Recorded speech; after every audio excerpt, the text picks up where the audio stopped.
Radhe Radhe friend, जय Shri Krishna. Veena Deepak Soni YouTube channel में आप लोगों का स्वागत है। आज मैं आप लोगों को इस वीडियो के माध्यम से परिवर्तन एकादशी व्रत कब रखा जाएगा, व्रत की पूजा विधि, व्रत का प्रायण किस प्रकार किया जाएगा और भगवान विष्णु को भोग में क्या लगाना है, संपूर्ण जानकारी आप सबको एक ही वीडियो में मिल जाएगी। तो आप वीडियो को पूरा जरूर देखना। इस एकादशी को पद्मा एकादशी, पार्श्व एकादशी या जलजूनी एकादशी के नाम से भी जानते हैं। मान्यता है कि इस दिन भगवान विष्णु अपनी योग निद्रा में करवट बदलते हैं, इसीलिए इस एकादशी को परिवर्तन एकादशी भी कहा जाता है। और उसी के साथ कहा जाता है कि जन्माष्टमी में जिसने भी जन्माष्टमी का व्रत किया है उसे जलजूनी एकादशी व्रत जरूर करना पड़ता है। अगर वह जलजूनी एकादशी व्रत नहीं करता है तो उसका व्रत पूर्ण नहीं माना जाता। इसीलिए हमें जन्माष्टमी के व्रत जिसने भी किया उसे जलजूनी एकादशी व्रत भी करना पड़ता है। और साथ ही हमें जलजूनी एकादशी व्रत पर भगवान विष्णु को भोग में क्या लगाना है इसके बारे में मैं आप सबको इस वीडियो में बताऊंगी। तो सर्वप्रथम मैं आप सबको बताती हूँ कि जलजूनी एकादशी व्रत कब रखा जाएगा। हिंदू पंचांग के अनुसार एकादशी तिथि 3 सितंबर को सुबह 3:53 पर प्रारंभ होगी और 4 सितंबर को सुबह 4:21 पर समाप्त होगी। ऐसी में उदय तिथि के हिसाब से हम 3 सितंबर को परिवर्तन एकादशी अर्थात जलजूनी एकादशी व्रत रखेंगे। आप लोगों को एकादशी व्रत की पूजा विधि बताती हूँ। तो सर्वप्रथम आप सूर्योदय से पहले उठकर अपने प्रातःकाल के काम करने के बाद में अपने मंदिर में ही व्रत का संकल्प ले लें। संकल्प करने के बाद में आपको पूजा आप अपने मंदिर में भी पूजा कर सकते हो या अलग से चौकी लगाकर भी परिवर्तन एकादशी व्रत की पूजा विधि कर सकते हो। तो यहाँ पर मैंने अलग से चौकी लगा ली।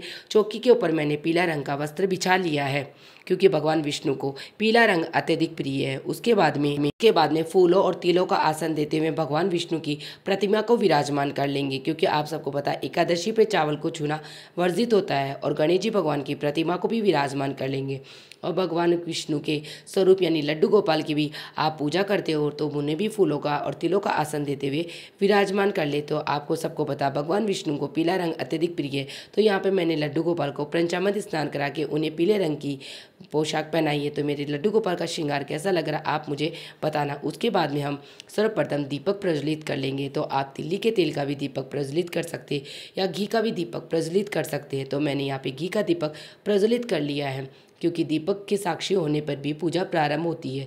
तो यहाँ पे दीपक को साक्षी बांधकर हमने पूजा प्रारंभ करेंगे। तो सर्वप्रथम हाथ जोड़ के व्रत का संकल्प लेंगे कि मैं परिवर्तन एकादशी व्रत कर रही हूँ, आप मेरे इस व्रत को निर्विघ्न पूरा करें। उसके बाद में हम भाव रूपी सभी को पहले स्नान करा देंगे। तो मैंने शुद्ध गंगा जल एक लोटे में ले लिया और सभी को भाव रूपी स्नान करा रही हूँ और चौकी को भी शुद्धिकरण कर रहे हैं। उसके बाद में हम भगवान को मोली रूपी वस्त्र कलावा अर्पित करेंगे। तो सर्वप्रथम मैं गणेश जी भगवान को मोली रूपी वस्त्र अर्पित करिए। आप जनेऊ भी पहना सकते हो। उसके बाद में भगवान विष्णु को मोली रूपी वस्त्र जनेऊ अर्पित करेंगे। तो आप सबको पता अगर आपके पास पीली जनेऊ हो तो आप भगवान को पीली जनेऊ अर्पित कर सके। तो यहाँ मैं मोली रूपी कलावा विष्णु भगवान को भी अर्पित कर रही हूँ। उसके बाद में लड्डू गोपाल भगवान को तो मैंने पहले ही पंचामृत स्नान करा दिया और उनको पीले वस्त्र पहना दिए। फिर भी उनको भी मैं मोली रूपी वस्त्र अर्पित कर दूंगी। को वस्त्र अर्पित करने के बाद में सभी काम तिलक करेंगे। तो सर्वप्रथम मैं गणेश जी भगवान का हल्दी कुमकुम से तिलक कर दूंगी। उसके बाद में भगवान विष्णु का हल्दी और चंदन से तिलक कर दूंगी, क्योंकि आप सबको पता है भगवान विष्णु को हल्दी चंदन का तिलक अत्यधिक प्रिय है। उसके बाद में मैंने लड्डू गोपाल के स्वरूप यानी मेरे कान्हा जी को भी हल्दी और चंदन का तिलक लगा दूंगी। और प्रतिमा में विराजमान सभी भगवानों को मैंने हल्दी चंदन का तिलक लगा दिया और जो माता रानी है उनको कुमकुम का तिलक लगा दूंगी। उसके बाद में सभी को मैं तिल अर्पित करूंगी। आप सबको पता है एकादशी व्रत में हम चावलों का यूज़ नहीं करते, इसीलिए मैं बस सभी को तिल अर्पित करी हूँ। उसके बाद में आप थोड़े से तिल दीपक में भी डाल देते हैं। कहा जाता है कि जितने तिल दीपक में तिल जलते हैं उतने ही हमारे कष्ट जलते हैं। तो इस प्रकार सभी को हम फूल पुष्प अर्पित करेंगे। तो सर्वप्रथम मैंने गणेश जी भगवान को फूल पुष्प अर्पित, आपको पता गणेश जी भगवान को लाल पुष्प अत्यधिक प्रिय है। तो मैंने गणेश जी भगवान को लाल पुष्प अर्पित किया और भगवान विष्णु को मैं पीला पुष्प अर्पित करूंगी, क्योंकि उन्हें पीले पुष्प बहुत ही प्रिय है। लेकिन अगर आपके पास जो भी पीला पुष्प लाल पुष्प ना हो तो जो भी पुष्प आपके पास हो वही आप अर्पित कर देना।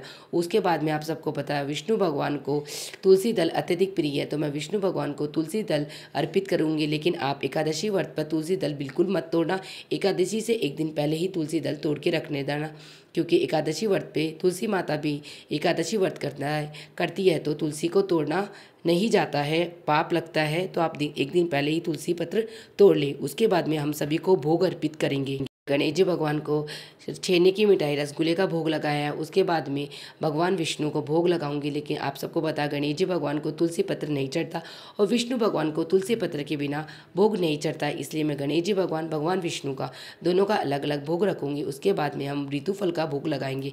ऋतु फल में आपके पास जो भी ऋतु फल हो उसी का भगवान आप गणेश जी को और भगवान विष्णु को और लड्डू गोपाल को भोग लगा देना। यहाँ मैंने एप्पल का भोग लगाया है। कहा जाता है कि परिवर्तन एकादशी पर हमें खीरे का भोग अवश्य लगाना है और खीरे के भोग से ही हमें का प्रायण करना है। जिस प्रकार जन्माष्टमी पे हमें खीरे का भोग लगाते हैं और खीरे से व्रत का प्रायण करते हैं, उसी तरह जलजूनी एकादशी पर भी हम विष्णु भगवान को खीरे का भोग लगाएंगे और उसी से व्रत का प्रायण करेंगे। उसके बाद में भोग स्वरूप जल भी भगवान को अर्पित कर दिया है। उसके बाद में भगवान विष्णु के भोग में हम तुलसी पत्र अवश्य रख देंगे, क्योंकि आप सबको बताया भगवान विष्णु का भोग तुलसी पत्र के बिना वह ग्रहण नहीं करते हैं। अभी सभी को तुलसी पत्र रख के मैंने भोग भगवान विष्णु को कर दिया। उसके बाद में आप धूप जला के धूप दिखा देंगे और उसके बाद में हम व्रत की कथा कहानी सुनेंगे। कहानी मैं यहाँ पर आप लोगों को सुनाती तो वीडियो बहुत लंबा हो जाता, इसलिए मैं कहानी का वीडियो अलग से डाल दूँगी और उसका लिंक डिस्क्रिप्शन में ऐड कर दूँगी, आप लोग वहाँ से कहानी सुन लेना। अब मैंने धूप जला के भगवान को धूप दिखा दी है। अब हम परिवर्तन एकादशी जलजूनी एकादशी व्रत की कथा कहानी सुनेंगे। तो कहानी सुनने से पहले मैंने एक भगवान को कुछ दक्षिणा अर्पित कर दी है कि अगर पूजा में कोई कमी रह गई है तो आप उसे माफ़ कर देना, क्षमा मांग लिए। उसके बाद में अब हम जलजूनी एकादशी व्रत की कथा कहानी सुनेंगे। तो कहानी सुनने से पहले हम एक लोटा जल ले लेंगे और हाथ में कुछ तिल के दाने और फूल पुष्प लेके सीधे हाथ में अब हम परिवर्तन एकादशी व्रत की कथा कहानी सुनेंगे। लेकिन मैंने सोचा तिल के दाने थोड़े से दीपक में भी डाल देती हूँ। कहा जाता है जितने तिल जलेंगे उतने ही हमारे कष्ट जलेंगे। तो अब मैं सीधे हाथ में तिल और फूल लेकर कहानी सुन रही हूँ, क्योंकि खाली हाथ कहानी नहीं सुनी जाती है। कहानी सुनने के बाद में ये फूल और पुष्प जो मैंने लिया ये भगवान विष्णु को अर्पित कर देंगे और जो तिल के दाने वे जल के कलश में डालूंगी, इससे हम सूर्य भगवान को अर्घ दे देंगे। तो ये उसके बाद में अब हम भगवान विष्णु की आरती करेंगे। तो ये जो हमने दीपक रखा है इस दीपक को नहीं लाएंगे, हम अलग से कपूर की आरती करेंगे, क्योंकि कहा जाता है कि एकादशी व्रत पे कपूर की आरती करना बहुत ही शुभ फलदायी होता है। अब हम कपूर की आरती करेंगे। तो सर्वप्रथम हम गणेश जी भगवान की आरती कर लेंगे, उसके बाद में हम विष्णु भगवान की आरती करेंगे। जो भी आपको आरती आती है, अगर आपको आरती है आप विष्णु सहस्त्र का भी पाठ कर सकते हो, इससे आपको अच्छे फल की प्राप्ति होगी। इस प्रकार हम आरती करने के बाद में थोड़ा सा जल लेके हमारे सीधे हाथ में से हम चौकी के ऊपर से 3 बार घुमा के आचमन कर लेंगे। अगर आचमन नहीं करते तो हमारी पूजा का फल इंद्र देवता ले जाते हैं। फिर उसके बाद में हम हाथ जोड़ के भगवान विष्णु गणेश जी भगवान से प्रार्थना करेंगे, अगर मेरी पूजा पाठ में कोई कमी या गलती हो गई हो तो आप उसके लिए मुझे माफ़ कर देना। इस प्रकार हमारी परिवर्तन एकादशी व्रत की पूजा विधि संपन्न हुई। उसके बाद में जो हमने चौकी लगाई है उसे चौकी को हमें यथावती छोड़ देना। तो शाम के समय हम भोग लगा के आरती फिर से कर लेंगे। उसके बाद में जो भोग प्रसाद आपने बनाया है भगवान को भोग लगा के आप भी ग्रहण कर लेना। उसके बाद में व्रत का प्रायण हम दूसरे दिन करेंगे। तो मैं आपको प्रायण का समय बताती हूँ। परिवर्तन एकादशी व्रत का प्रायण 4 सितंबर को किया जाएगा। तो व्रत का प्रायण का शुभ समय है दोपहर 1:36 से लेकर शाम 4:07 तक। ये सर्वोत्तम समय है जिस पे आप एकादशी व्रत का प्रायण कर सकते हो।